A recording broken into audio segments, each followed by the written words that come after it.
Hi, welcome to each and everyone for my YouTube channel Akshata Shetty Commerce Lectures.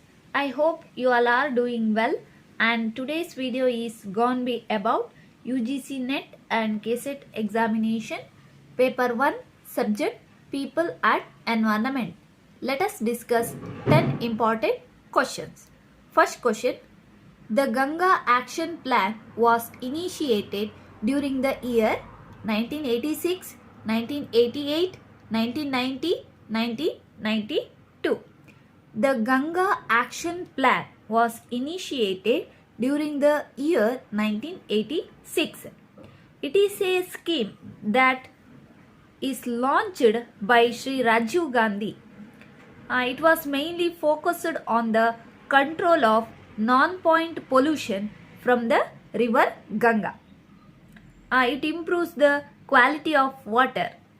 For this plan, rupees 6,788.78 crore was released by the government. So, the Ganga Action Plan was initiated during the year 1986. So, option A is the right answer.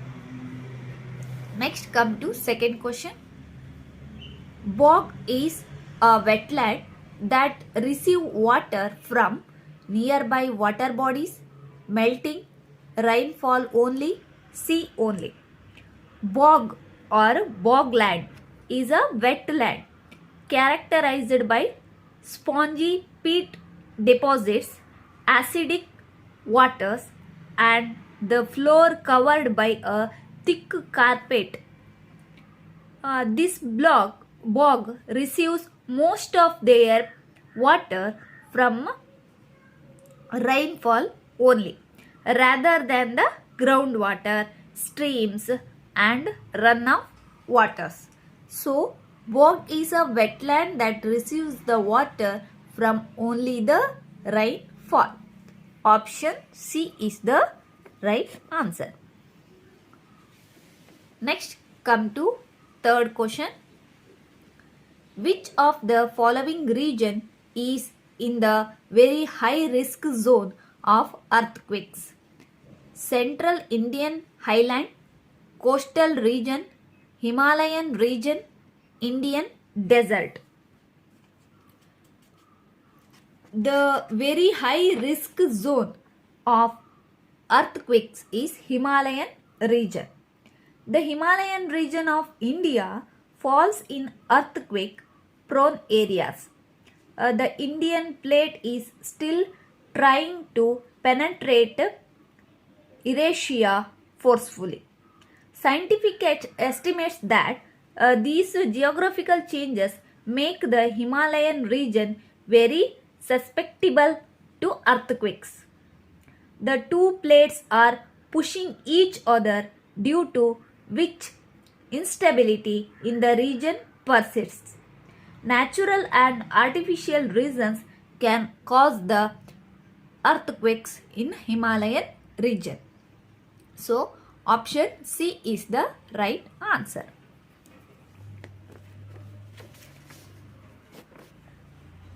Next, come to fourth question. Maximum soot is released from petrol vehicles, CNG vehicles, diesel vehicles, thermal power plant. Maximum soot is released from thermal power plants. Thermal power plant, a steam turbine, is rotated with the help of high pressure and high temperature stream, and this rotation is transferred to a generator to produce electricity. A thermal power station is a power station which heat energy is concerned to electricity. So, thermal power plant will release the maximum soot. So, answer option D. Next, come to fifth question. Dioxins are produced from wasteland, power plants, sugar factories, combustion of plastics. Dioxins are produced as a result of combustions of in the process of materials that contain chlorine, such as plastic, wood,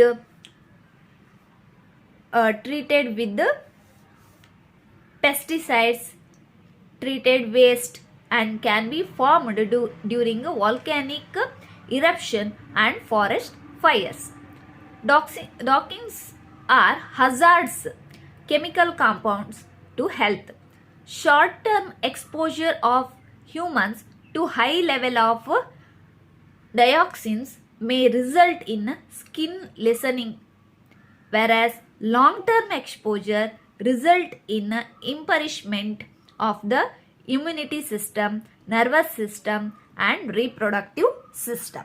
So, dioxins are produced from the combustions of plastics.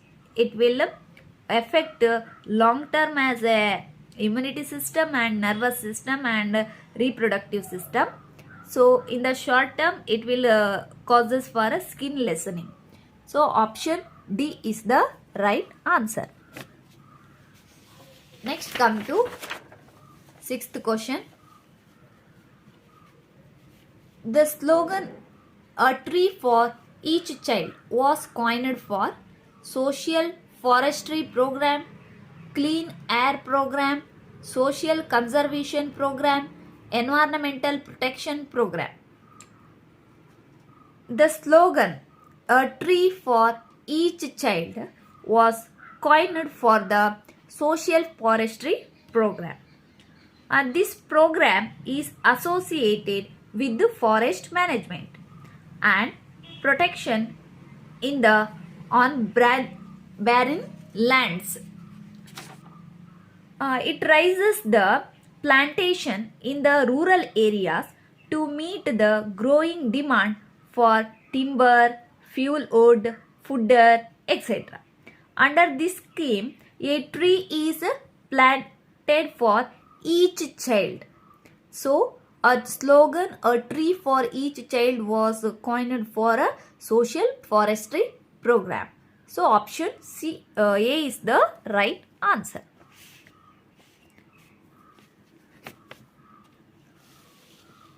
Next come to seventh question. Which of the following is not covered in 8th mission under Climate Action Plan of Government of India? It means which one is not covered in a 8th mission under Climate Action Plan of Government of India? Solar energy, waste of energy conservation, afforestation, nuclear energy. In the 8th mission under Climate Action Plan of Government of India, it is not covered the nuclear energy. Nuclear energy is not covered in 8th mission under the Climate Action Plan of Government of India because the plan was published in the year 2008 to consider the threats posed by climate change. That climatic change is the global challenge, and considering this, India promised to engage activity for cause in multilateral negotiations for positive changes. So, for this purpose, 8th mission of Climate Action Plan of Government India not covered the nuclear energy. Option D is the right answer. Next come to 8th question. The concentration of total dissolved solids TDS in drinking water should not exceed 500 mg, 400 mg, 300 mg and 200 mg. The total the conservation of total dissolved solids will not in the drinking water not exceed 500 mg. TDS in water, it means total dissolved solids in water, are the organic and inorganic constituents. It including minerals and ions. Total dissolved solids is water can possibly come from different sources when it is being treated or via fertilizers from the farms. High TDS, high total dissolved solids in water, is safe for drink, but it lead to copper in present. It can lead to health hazards. It means high TDS contains the copper, so it will lead to health hazards. But high dissolved solids are helpful for or better or safe for drinking, but it will lead for a health issues, so that it was not exceed 500 mg. Option A is the right answer. Next come to 9th question. Chipko movement was first started by Arundhati Roy, Medha Patkar, Illa Bhatt, Sundarlal Bahugun. The Chipko movement was first started by Sundarlal Bahugun. Sundarlal Bahugun was noted as an environmentalist to initiate the Chipko movement. His fight was for the forest preservation in the Himalayas.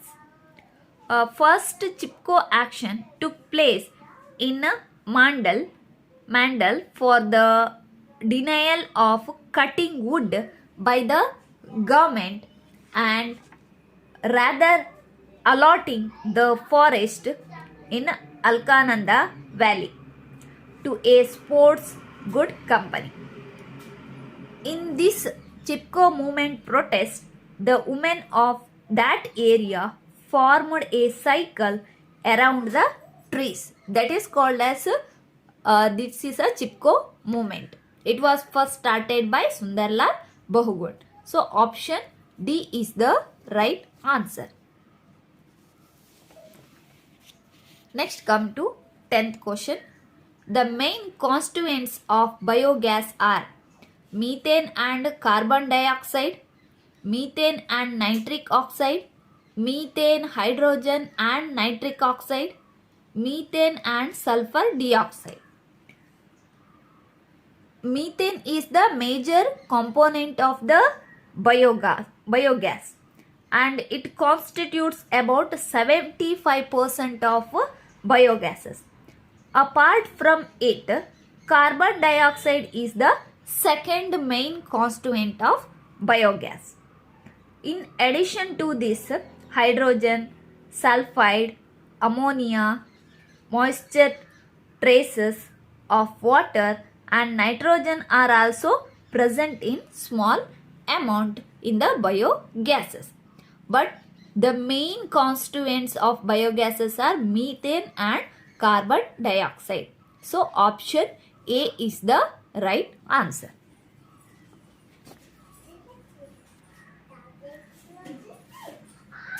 Okay guys, this is for today. If you like my video, don't forget to subscribe my channel. We will meet again with another topic. Till stay safe, stay happy.